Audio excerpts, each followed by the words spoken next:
Plus 100 plus 50 plus 50, ये हमारे पास में आ जाता है 1090 करोड़ रुपए।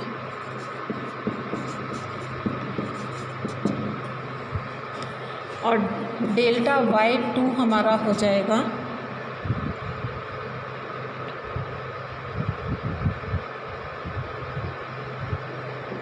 1090 minus 1050 is equal to 40 crore rupees.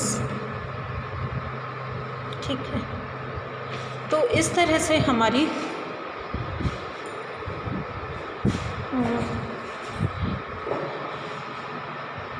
हमारे इसमें हम आय में वृद्धि को देख सकते हैं। अब हम देखें समष्टि अर्थशास्त्र के विकास के स्रोत और कारण।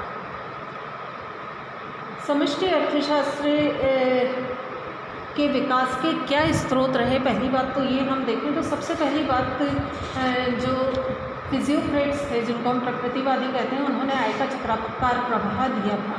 और आय का चक्राकार प्रवाह संपूर्ण अर्थव्यवस्था को लेकर के और उसकी बात करता है। तो यहाँ समष्टि अर्थशास्त्र का शिलान्यास हुआ था और इसमें वॉलरस, शुम्पीटर, केंट, कीन्स इन्होंने इसको और आगे विकसित किया।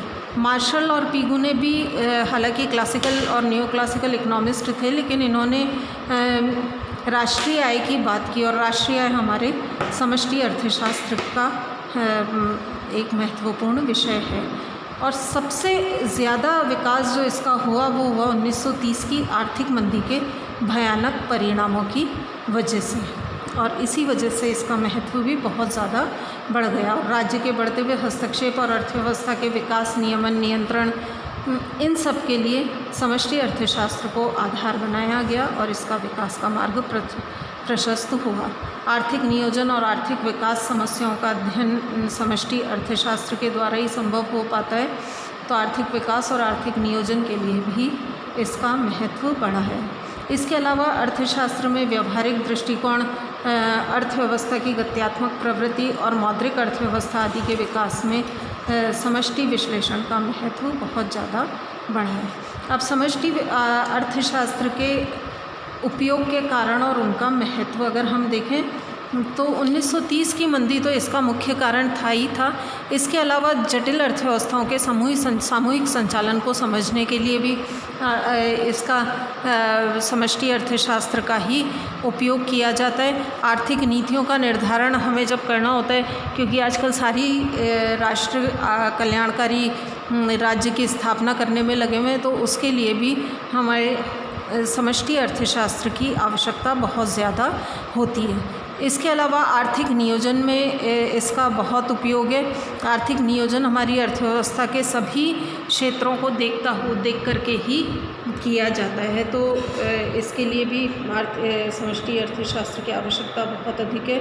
फिर व्यष्टि अर्थशास्त्र के विकास के लिए भी समष्टि अर्थशास्त्र की बहुत आवश्यकता है, क्योंकि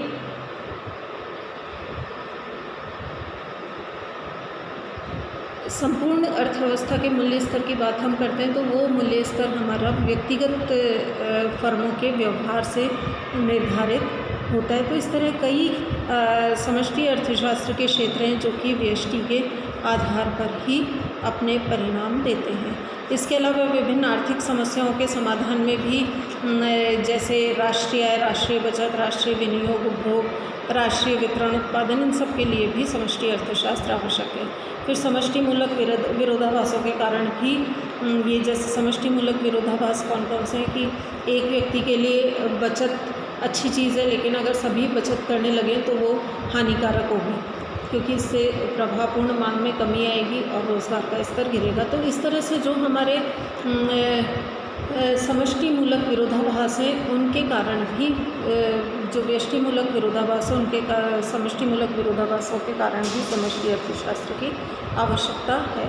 फिर कुछ आर्थिक समस्याओं के विश्लेषण के लिए भी व्यष्टि अर्थशास्त्र अनुपयोगी होता है, जैसे राष्ट्रीय आय की गणना है, राजस्व, सामान्य मूल्य स्तर, रोजगार, मौद्रिक नीति, बैंकिंग नीति, अंतर्राष्ट्रीय व्यापार। इन सब के अध्ययन के लिए समष्टि अर्थशास्त्र ही आवश्यक